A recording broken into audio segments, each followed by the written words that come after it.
um pouco sobre esse projeto em primeira discussão, mas eu só quero reforçar aqui a importância desse plano.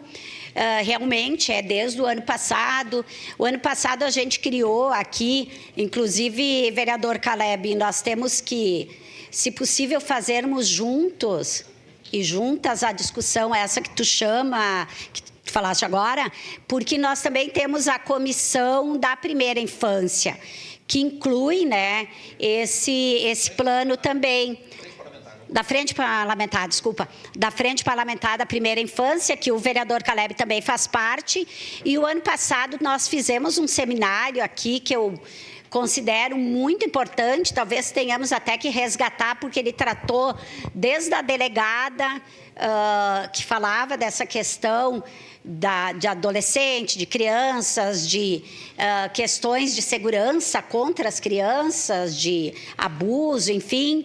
Nós tínhamos a conselheira tutelar aqui, nós tivemos um nutricionista da SMED, que falou da importância da alimentação na primeira infância, que muitas vezes a gente secundariza. Na primeira infância e na infância e na adolescência, a gente secundariza, mas o quanto uma alimentação saudável, mas, ao mesmo tempo, crianças desnutrida nessa fase, a gente sabe que cognitivamente não se recupera aquilo que ela precisava de nutrientes na primeira infância.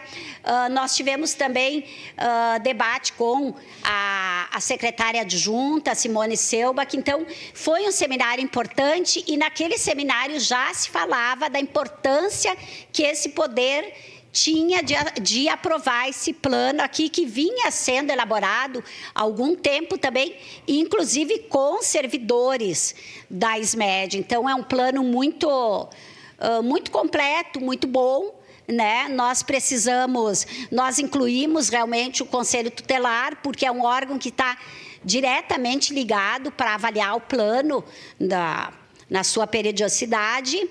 E só que aquilo que eu comentei, nós precisamos políticas públicas. Não adianta a lei se não tem políticas públicas concretas. Obrigada.